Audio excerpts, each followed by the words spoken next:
Assalamualaikum warahmatullahi wabarakatuh. Salam sejahtera untuk kita semua. Sebelum kita masuk pada latihan soal kisi-kisi, penting untuk dipahami bahwa kisi-kisi soal hanya merupakan gambaran umum terkait topik dan kompetensi yang mungkin akan diujikan. Namun tidak menjadi jaminan bahwa semua soal kisi-kisi tersebut akan sama dengan apa yang nantinya akan diujikan.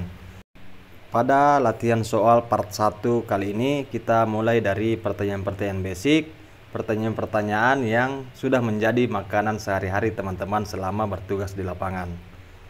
Yuk, kita langsung saja. Gas.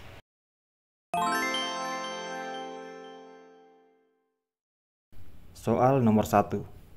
Apa tujuan utama dari program Keluarga Harapan? A.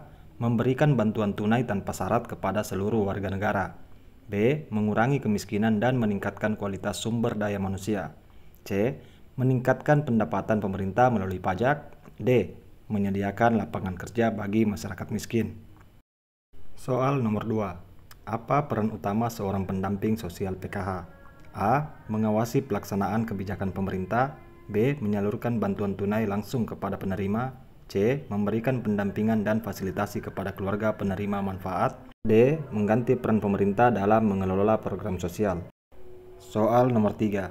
Apa yang harus dilakukan seorang pendamping sosial jika menemukan adanya kecurangan dalam pelaksanaan program PKH? A. Mengabaikan dan melanjutkan pekerjaan. B. Melaporkan kepada atasan atau pihak berwenang sesuai prosedur yang berlaku. C. Memperbaiki sendiri tanpa melibatkan pihak lain. D. Menyampaikan informasi tersebut kepada media. Soal nomor 4. Strategi mana yang paling efektif untuk memberdayakan keluarga penerima manfaat agar dapat mandiri secara ekonomi? A. Memberikan bantuan tunai tanpa pelatihan keterampilan. B. Menghentikan bantuan agar KPM belajar mandiri. C. Memberikan pelatihan keterampilan, akses modal, dan pendampingan usaha. D. Menyediakan pekerjaan di sektor informal tanpa pelatihan. Soal nomor 5. Tantangan apa yang sering dihadapi dalam implementasi program PKH di daerah terpencil? A. Aksesibilitas yang terbatas dan minimnya infrastruktur. B. Kurangnya minat masyarakat terhadap program pemerintah. C. Kelebihan pendamping sosial di wilayah tersebut. D. Infrastruktur teknologi yang sangat baik. Soal nomor 6. Kebijakan sosial yang efektif harus A. Fokus hanya pada peningkatan ekonomi tanpa memperhatikan aspek lain. B. Memberikan akses kepada layanan dasar seperti kesehatan dan pendidikan. C. Hanya berfokus pada kelompok elit masyarakat. D. Mengurangi pengeluaran negara pada sektor kesehatan. Soal nomor 7. Kriteria apa yang harus dipenuhi oleh keluarga untuk menjadi penerima manfaat program Keluarga Harapan? A. Mempunyai pendapatan di atas garis kemiskinan. B. Memiliki anggota keluarga yang masih bersekolah atau balita. C. Tinggal di perkotaan dengan akses yang mudah. D. Tidak memerlukan bantuan sosial dari pemerintah. Soal nomor 8. Apa peran pendamping sosial dalam membantu penerima manfaat PKH untuk meningkatkan kualitas hidup mereka? A. Menyerahkan bantuan tunai secara langsung setiap bulan. B. Memonitor dan mendukung pemenuhan komitmen pendidikan dan kesehatan. C. Mengganti keputusan pemerintah terkait program. D. Mengatur administrasi pemerintah daerah. Soal nomor 9. Bagaimana cara evaluasi keberhasilan program Keluarga Harapan dilakukan? A. Dengan menghitung jumlah uang yang disalurkan. B. Dengan menilai peningkatan kesejahteraan dan perubahan perilaku penerima manfaat. C. Dengan mengukur tingkat kepuasan pegawai Kemensos. D. Dengan melihat berapa banyak keluarga yang terdaftar dalam program. Soal nomor 10. Mengapa data yang akurat penting dalam pelaksanaan PKH? A. Untuk memudahkan administrasi di kantor pusat. B. Agar bantuan bisa disalurkan tepat sasaran. C. Untuk meningkatkan jumlah penerima bantuan. D. Agar bisa disimpan sebagai arsip. Soal nomor 11. Apa yang harus dilakukan pendamping sosial untuk menjaga kerahasiaan data penerima manfaat PKH? A.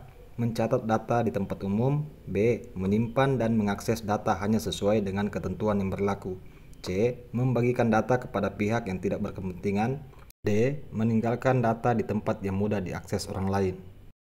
Soal nomor 12. Dalam pelaksanaan PKH, pendamping sosial sering bekerja sama dengan pihak-pihak berikut, kecuali A. Sekolah, B. Puskesmas, C. Kementerian Keuangan, D. Aparat desa atau kelurahan. Soal nomor 13. Apa yang dimaksud dengan bantuan sosial bersyarat dalam konteks PKH? A. Bantuan yang diberikan hanya sekali seumur hidup. B. Bantuan yang hanya diberikan kepada penduduk perkotaan. C. Bantuan yang diberikan dengan syarat penerima harus memenuhi komitmen tertentu. D. Bantuan yang diberikan tanpa syarat apapun. Soal nomor 14. Bagaimana pendamping sosial seharusnya menangani konflik yang mungkin terjadi antara penerima manfaat PKH? A. Mengabaikan agar tidak memperkeruh situasi. B. Membawa konflik tersebut ke media sosial. C. Menyelesaikan konflik melalui mediasi dan pendekatan yang bijaksana. D. Meminta pihak lain untuk menyelesaikannya. Soal nomor 15. Bagaimana cara efektif untuk meningkatkan partisipasi aktif penerima manfaat dalam program PKH? A. Hanya memberikan bantuan tanpa edukasi. B. Mengabaikan masukan dari penerima manfaat. C. Memberikan pelatihan dan edukasi mengenai pentingnya pendidikan dan kesehatan. D. Mengurangi jumlah pertemuan kelompok. Soal nomor 16. Apa yang seharusnya menjadi prioritas penggunaan dana yang diterima oleh keluarga penerima manfaat PKH? A. Membeli barang-barang konsumtif yang tidak mendesak. B. Meningkatkan status sosial di masyarakat. C. Membiayai kebutuhan pendidikan dan kesehatan anak. D. Menyimpan dana tanpa menggunakannya. Soal nomor 17. Bagaimana cara pengawasan yang efektif untuk memastikan bantuan PKH tepat sasaran? A. Meminta penerima manfaat melaporkan penggunaan dana secara berkala. B. Membagikan bantuan tanpa memantau penggunaannya. C. Mengandalkan laporan dari media massa. D. Tidak melakukan pengawasan sama sekali. Soal nomor 18. Jika seorang penerima manfaat PKH tidak dapat memenuhi komitmen pendidikan anak karena alasan tertentu, apa yang sebaiknya dilakukan oleh pendamping sosial? A. Mengeluarkan keluarga tersebut dari program tanpa penjelasan. B. Memberikan sanksi langsung tanpa memberikan solusi.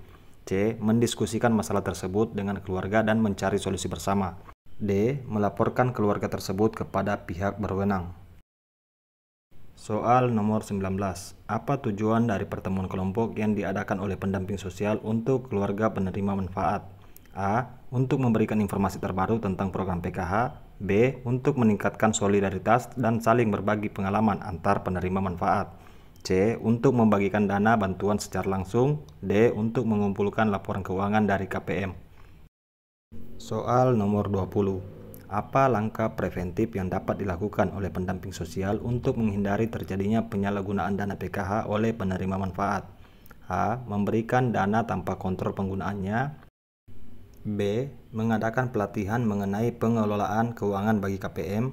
C. Menunda penyaluran dana untuk sementara waktu. D. Mengurangi jumlah penerima manfaat dalam program.